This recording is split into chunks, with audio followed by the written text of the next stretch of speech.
Hello everyone. तो स्वागत है आपका मेरे यूट्यूब चैनल लर्निंग फ्रेंड्स पे। तो अब तक टोटल 3 वीडियोज हो चुकी हैं। ये 4th वीडियो है जिसमें हम देखने वाले हैं अफेक्टिंग फैक्टर्स ऑफ वैल्यूएशन, कि किसी भी चीज की वैल्यूएशन या फिर किसी भी प्रॉपर्टी की वैल्यू को जो फैक्टर अफेक्ट करते हैं वो कौन कौन से हो सकते हैं, कौन कौन से फैक्टर हैं जिन पे किसी प्रॉपर्टी की वैल्यूएशन डिपेंड करती है। तो बेसिकली देखा जाए तो 4 फैक्टर हैं जिन पे वैल्यूएशन डिपेंड करती है, वैल्यू प्रॉपर्टी डिपेंड करती है।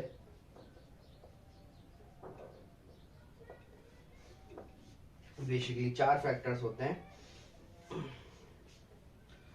तो पहला पहला फैक्टर अगर देखा जाए तो फर्स्ट फैक्टर होता है physical and technical aspect.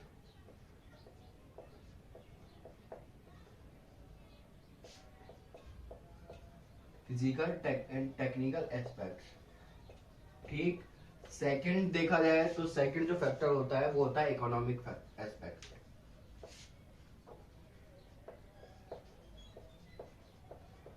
Fourth factor देखा जाए तो फोर्थ फैक्टर होता है लीगल एस्पेक्ट। पूरा ब्रॉडली मैं एक्सप्लेन करूंगा कि कैसे क्या होता है। फिफ्थ जो होता है वो होता है सोशल एस्पेक्ट।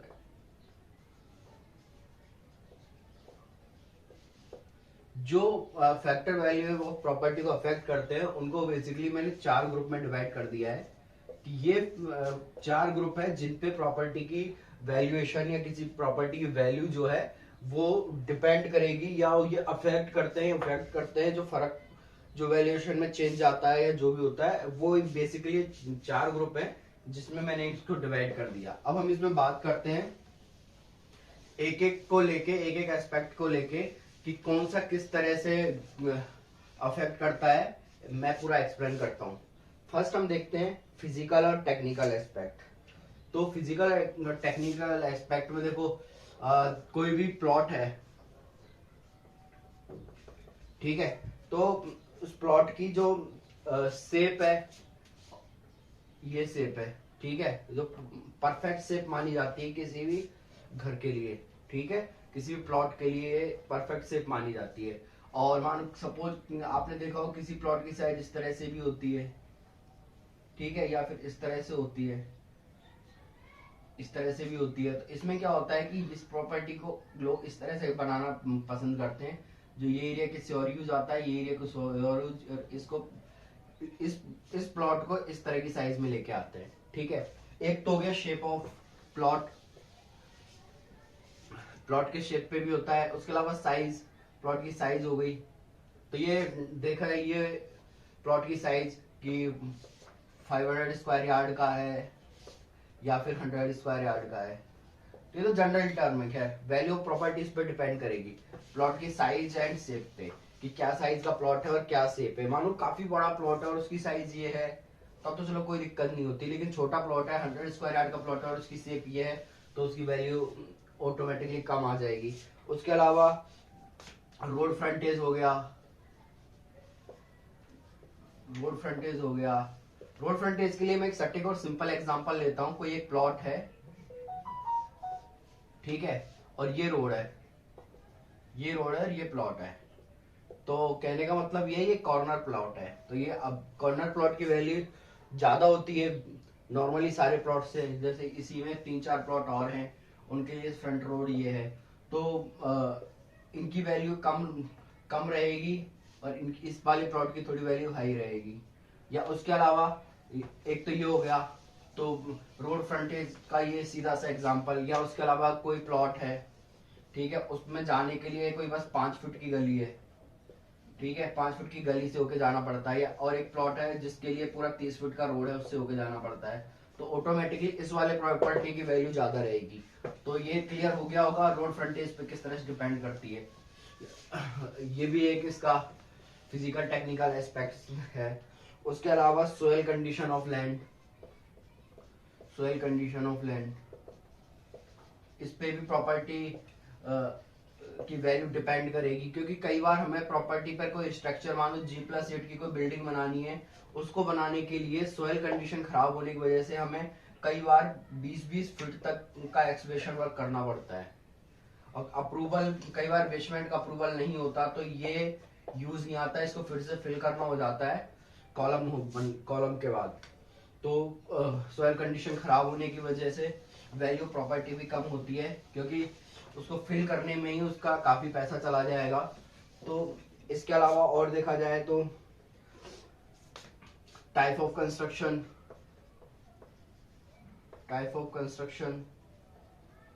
या स्पेसिफिकेशन ऑफ बिल्डिंग, ठीक है,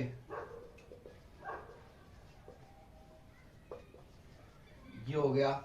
और इसके अलावा देखा जाए तो आर्किटेक्चरल फीचर्स ऑफ बिल्डिंग,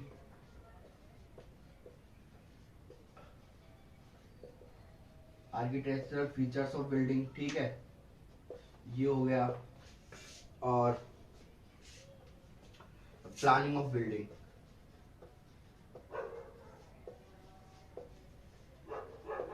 ये जो 3 एग्जांपल हैं, ये तीनों टेक्निकल एस्पेक्ट के हैं कि कंस्ट्रक्शन किस टाइप का है, आरसीसी है या फिर लोड बेयरिंग वॉल है या फिर स्टोन स्लैब है, या फिर वो हो गया टाइप ऑफ कंस्ट्रक्शन कैसा है, स्पेसिफिकेशन कैसा है, आर्किटेक्चरल फीचर्स क्या है उसके अंदर, या फिर प्लानिंग ऑफ बिल्डिंग किस तरह से डिजाइन किया गया है, क्या क्या अंदर उसके अंदर फीचर्स हैं या क्या चीज। इन सब चीजों पे किसी प्रॉपर्टी की वैल्यू डिपेंड करती है। कि जैसे कोई बड़ा प्रोजेक्ट है, तो एक सिंपली देखा जाए तो ये एक प्रोजेक्ट है, इसके अंदर एक ये ए विंग है, ये एक बी विंग है, और ये रोड है, और ये विंग में जाने आने का रास्ता है, ठीक है। एक प्रोजेक्ट ये हो गया। एक प्रोजेक्ट ये है, इसमें ए विंग है, इसमें बी विंग है, ए विंग के बेसमेंट में पार्किंग है, इसमें भी पार्किंग है, स्ट्रीट फ्लोर पे पार्किंग है, इसमें भी स्ट्रीट फ्लोर पे पार्किंग है, फ्रंट में गार्डन है, रोड है, लिफ्ट है। तो ये सारे फीचर्स हो गए बिल्डिंग प्लानिंग। और इसमें कुछ नहीं, सिंपली बस एक रोड है और 2 बिल्डिंग है, और इसके अंदर इतने सारे फीचर्स हैं। तो इस वाले की रेट थोड़ी ज्यादा हो जाएगी और इसकी वैल्यू थोड़ी कम आएगी। तो ये तो क्लियर हो गया होगा फिजिकल एंड टेक्निकल एस्पेक्ट्स पे किस तरह से किसी प्रॉपर्टी की वैल्यू डिपेंड करेगी। उसके बाद जो नेक्स्ट है इकोनॉमिक एस्पेक्ट। इकोनॉमिक एस्पेक्ट्स, ठीक है। इकोनॉमिक एस्पेक्ट्स में एक आता है demand and supply of real estate. Demand and supply of real estate, ठीक है। एक तो ये हो गया। उसके अलावा पेइंग कैपेसिटी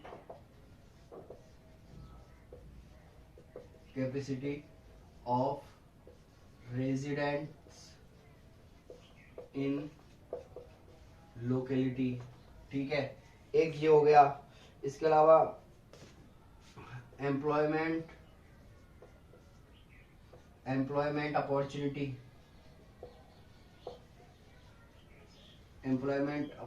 हो गया, ठीक है। एक ये हो गया। और एक एग्जांपल और लेते हैं,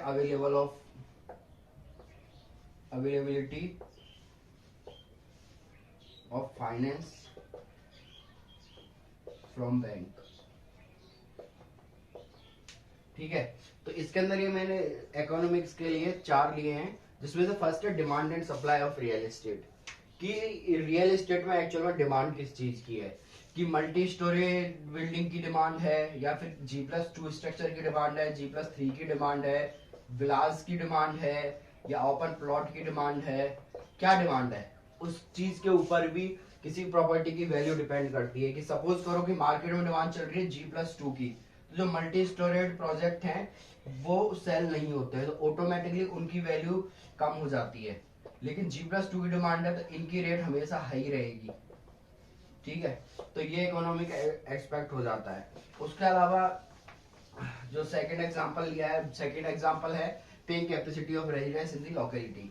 कि कोई एक लोकेलिटी में हम कोई प्रोजेक्ट ला रहे हैं, कोई बिल्डिंग ला रहे हैं, उसमें जो लोग हैं उनकी पेइंग कैपेसिटी कैसी है, हाई क्लास फैमिलीज रहती हैं, पोश एरिया है, या फिर बिल्कुल ये आउटर एरिया हो गया शहर से, तो आउटर एरिया अगर शहर से है तो वहां जो लेगा और ऑटोमेटिकली उसकी रेट बहुत कम होगी, बहुत कम रेट होगी उसकी, और उसको वही खरीदेगा इतना दूर जिसकी पेइंग कैपेसिटी नहीं है। और इन सिटी अगर कोई प्रॉपर्टी होती है तो उसकी रेट हाई होती है, और उसको वही लोग पसंद करते हैं परचेज करना जिनकी हाई पेइंग कैपेसिटी होती है। तो ऑब्वियस सी बात है, तो इस चीज पे भी प्रॉपर्टी की वैल्यू डिपेंड करेगी।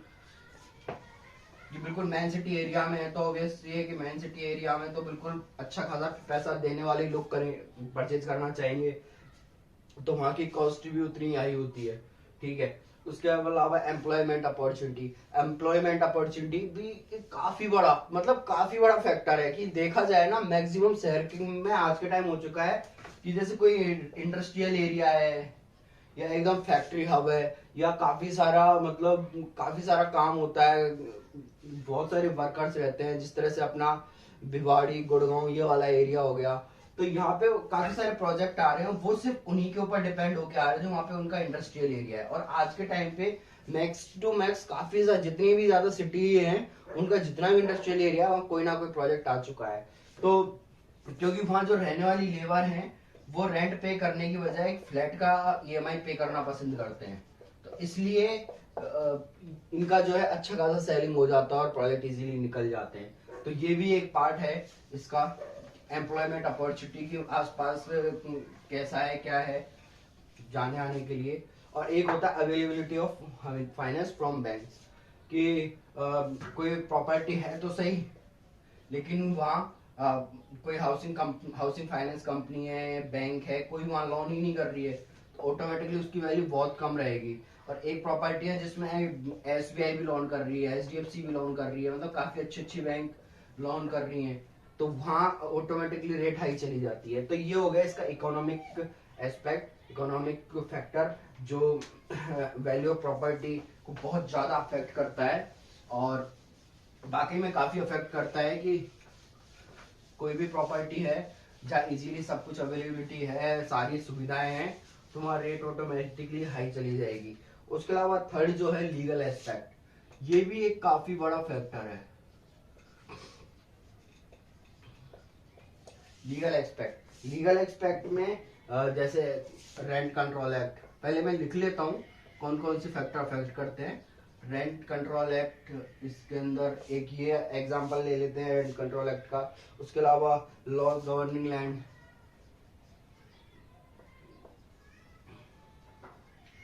गवर्निंग लैंड यूज, ठीक है। उसके अलावा थर्ड ले लेते हैं लैंड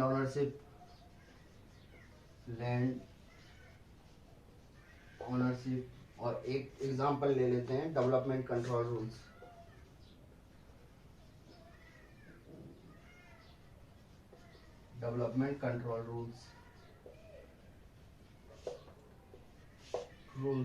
और उसके अलावा एनवायरमेंटल क्लॉज, ठीक है। ये जनरली एग्जांपल है लीगल एस्पेक्ट के, जिसमें पहला रेंट कंट्रोल एक्ट। कोई प्रॉपर्टी है, जैसे अभी अपन ने लास्ट वीडियो में एक एग्जांपल भी देखा था जहां एक प्रॉपर्टी रेंट पे दे दी थी तो उसकी वैल्यू अपने आप कम हो गई थी। इस पॉइंट को उसके लिए समझाने की जरूरत है ही नहीं, ठीक है। वैल्यू कम क्यों हो जाती है उस वीडियो में मैंने क्लियर एक्सप्लेन किया हुआ है, जाके देखो समझ आएगा। Laws governing land use plan, हर एक सिटी का एक लैंड यूज प्लान होता है जो कि गवर्नमेंट की तरफ से निकाला हुआ होता है कि गवर्नमेंट इन फ्यूचर उस जगह क्या प्लान करने वाली है। वहां से कोई प्लॉट है, कहीं यहाँ के रोड तो नहीं जा रहा, तो ये प्रॉपर्टी रोड में गई तो वैल्यू कम, ठीक है।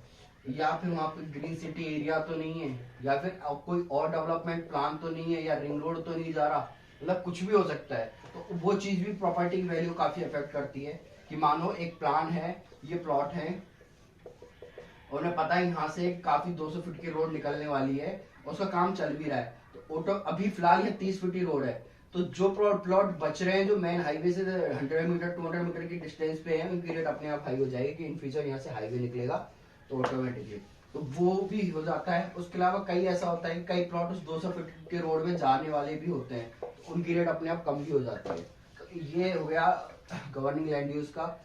लैंड ओनरशिप फ्री, इसका ही मैंने बताया था, फ्री होल्ड लीज होल्ड, दो प्लॉट का एग्जांपल दिया था, तो वो प्रीवियस वीडियो में जाके समझ सकते हो लैंड ओनरशिप कैसे इफेक्ट करती है। डेवलपमेंट कंट्रोल रूल्स, ये डेवलपमेंट कंट्रोल रूल्स भी होते हैं गवर्नमेंट के, वो भी काफी इफेक्ट करते हैं। एनवायरमेंटल लॉज हो गए, जैसे कि जैसे कि एयरपोर्ट एनओसी हो गई या फिर एनवायरमेंटल एनओसी हो गई, तो ये भी काफी इफेक्ट करते हैं किसी प्रॉपर्टी की वैल्यू पे। तो इलीगल एस्पेक्ट हो गए किसी प्रॉपर्टी को लेकर। या फिर कोई ब्लैक लिस्टेड एरिया होता है, तो वहाँ क्या है कि जो ब्रोकर होते हैं काफी सस्ते रेट पे प्रॉपर्टी बेच रहे होते हैं। तो या इन फ्यूचर कोई कन्वर्टेड लैंड हो गई, एक एग्रीकल्चर लैंड है तो एग्रीकल्चर लैंड की रेट कम रहेगी, कन्वर्टेड लैंड की ज्यादा रहेगी, और कन्वर्ट होके उसको पट्टा मिल चुका है किसी भी अथॉरिटी, गवर्नमेंट अथॉरिटी से, तो उसकी रेट इससे भी हाई रहेगी। ठीक है, तो ये लीगल एस्पेक्ट हो गए जो प्रॉपर्टी की वैल्यू को अफेक्ट करते हैं। उसके बाद जो फोर्थ एंड लास्ट है वो है सोशल एस्पेक्ट। तो सोशल एस्पेक्ट तो जनरली शायद मेरे हिसाब से आप लोगों को समझाने की जरूरत है नहीं। सोशल एस्पेक्ट से तो सब लोग क्लियर, सोशल वर्ल्ड ने सब कुछ क्लियर कर ही दिया होगा कि क्या क्या है। फिर भी इसमें देखते हैं कि इसमें आता है लाइफ स्टाइल ऑफ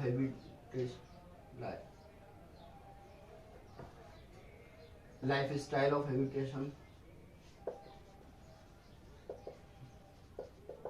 ठीक है, और पॉपुलेशन ग्रोथ,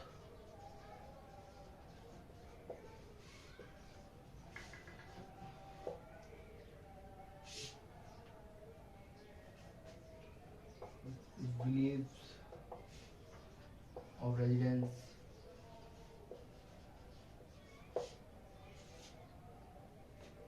और सोशल इंफ्रास्ट्रक्चर।